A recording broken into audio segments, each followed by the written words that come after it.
The first thing that told us something was wrong wasn't what we saw. It was what the instruments did. We were running a routine survey over frozen ground when the signal spiked. Sharp, structured, repeating. Not interference, not ice, something transmitting back at us from below.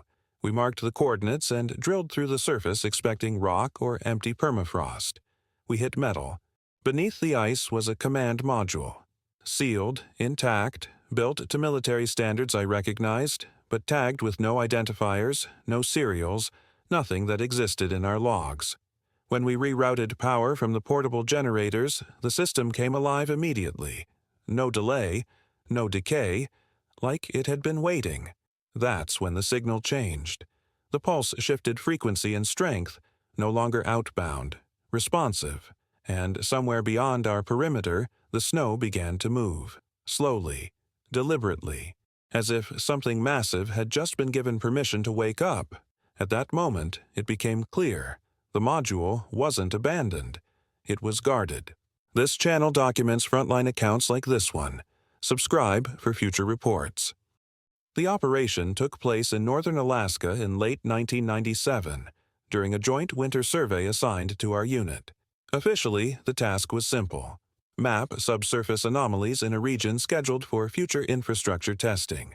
No live assets, no hostile activity, no special clearance beyond standard cold weather protocols. Our team consisted of 6 personnel, engineers, communications, and security, equipped with ground-penetrating radar, portable generators, and short-range sensors. We had operated in similar environments before. Frozen terrain hides a lot of debris. Old fuel drums, collapsed shelters, abandoned equipment. Finding something buried wasn't unusual. Finding something intact was. There were no records of any installation in that grid square, no decommissioned sites, no emergency builds. According to command, the area had never hosted a permanent structure. Yet what we uncovered was not improvised or temporary. It was deliberate, reinforced, designed for command and control, and whatever built it expected it to remain hidden. Once the module was powered, nothing happened immediately. That, in hindsight, should have worried us more than anything else. The interior lights stabilized at a low operational level. Emergency white, not red. Consoles came online in sequence, each screen displaying system checks in a format that looked familiar but slightly off, like a dialect of a language I knew well enough to recognize mistakes. Power draw was minimal, too efficient for something that had supposedly been buried and inactive for years.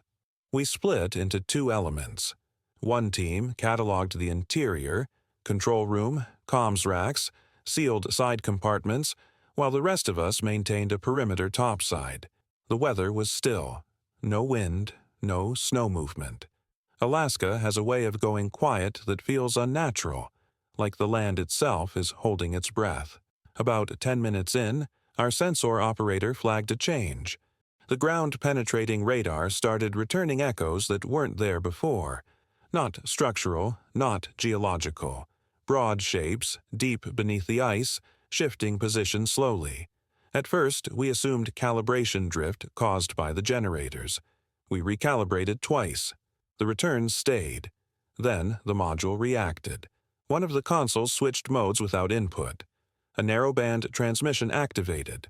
Low frequency, directional, and repeating at fixed intervals.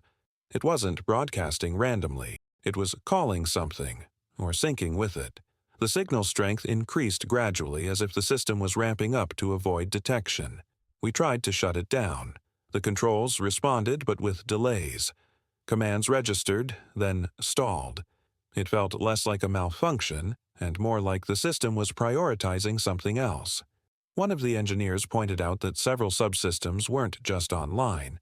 They were actively monitoring.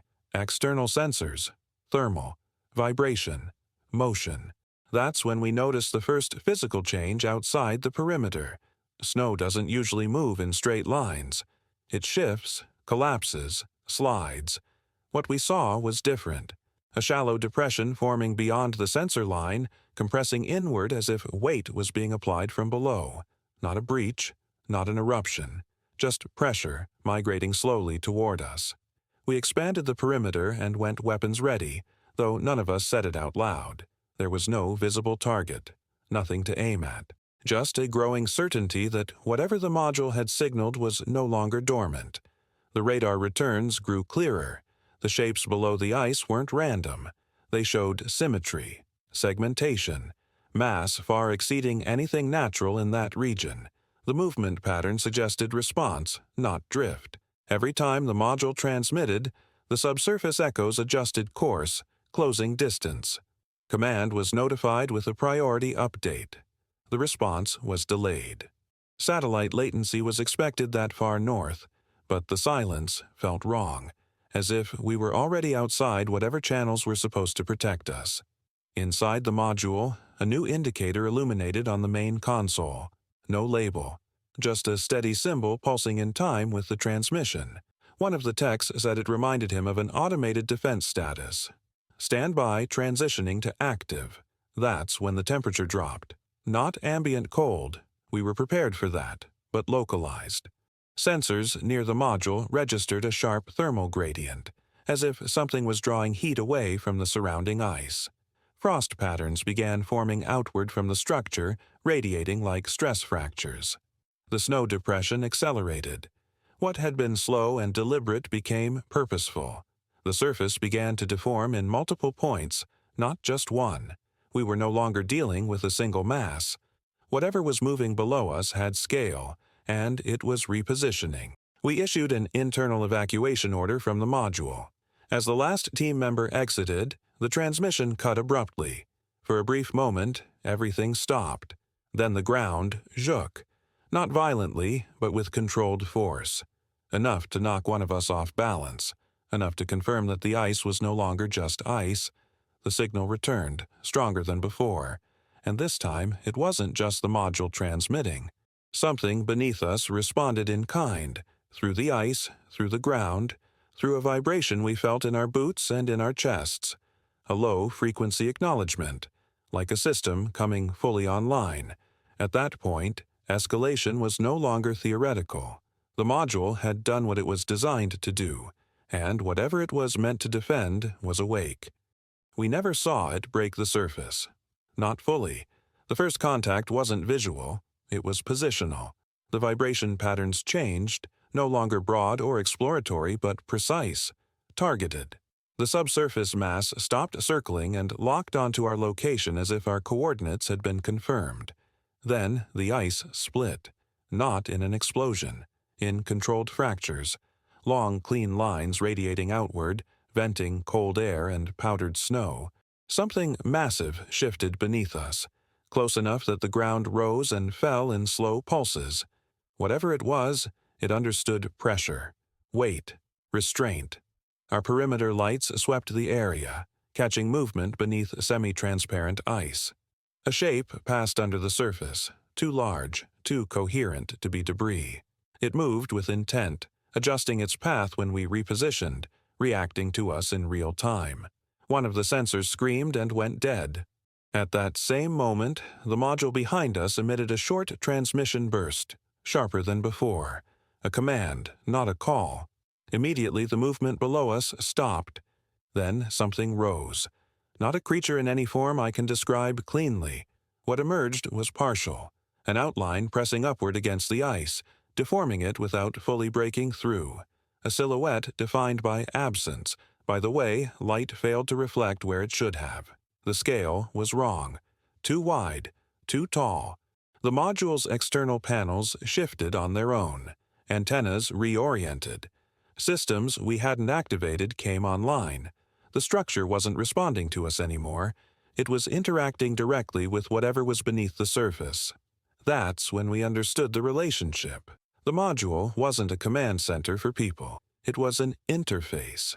The thing under the ice reacted to signal changes instantly, advancing when power increased, holding position when the transmission dropped. It wasn't hunting. It was guarding, following parameters we hadn't set and couldn't override. We attempted withdrawal. As soon as we moved beyond a certain distance, the ice deformed again, blocking our path. Not aggressively, just enough to redirect us back toward the module. a controlled denial of egress. No weapons were fired, no threats issued, none were necessary. The message was clear. Proximity to the module was tolerated. Separation from it was not. After less than 3 minutes of exposure, Command finally broke radio silence with a single instruction, coded, brief, and unmistakable. Disengage. Leave the structure. Do not attempt recovery. We complied immediately. As we pulled back, reminder lights on the module went dark one by one. The transmission ceased. The pressure under the ice withdrew. The silhouette faded. And just like that, contact ended, as if it had only been checking to see whether its defenses still worked. The evacuation was executed without panic, but not without cost. 2 of our systems failed completely during withdrawal, radar and thermal, burned out as if they had been overloaded from the inside. One operator suffered temporary hearing loss, later attributed to sustained low-frequency exposure that standard sensors never logged. Another couldn't stop shaking. Long after we were airborne and clear of the zone, Command debriefed us separately. Every detail of the module was classified above our clearance. Photographic evidence was confiscated. Sensor data was copied, then sealed. We were instructed to describe the structure as an unidentified subsurface installation of unknown origin, and nothing more. The phrase appeared verbatim in every report, regardless of what we had actually seen. The site was erased from our maps within 48 hours. Follow-up satellite passes showed nothing unusual. No fractures, no surface disturbance, no thermal residue. The ice looked untouched. If we hadn't been there would have been no proof anything existed beneath it. No recovery team was sent. No explanation was offered. We were told the installation had been secured through remote measures, and that no further action was required. When one of us asked what that meant, the answer was silence. Within weeks, our unit was reassigned to unrelated postings. The team was broken up. Communication between us became unofficial, then non-existent. Not by order, just by pressure. The lasting effect wasn't fear, it was understanding. Whatever we encountered didn't malfunction. It didn't attack. It performed exactly as intended. The module did not fail its purpose. It detected intrusion, activated its defense, and confirmed operational readiness. And then it went back to waiting, under the ice where it had likely been waiting for a very long time. The incident was archived under a designation we were never shown. Officially, nothing was recovered, nothing was activated, and no contact was made. The module does not exist in any public or internal record accessible to us. But sometimes, during later operations in cold regions, I would hear brief signal anomalies. Low, structured pulses that vanished before they could be logged. Always in remote ice, always near old survey routes. Command dismissed them as interference. I didn't, because whatever was under that ice didn't wake up by accident. It responded exactly as it was built to, and it is still there.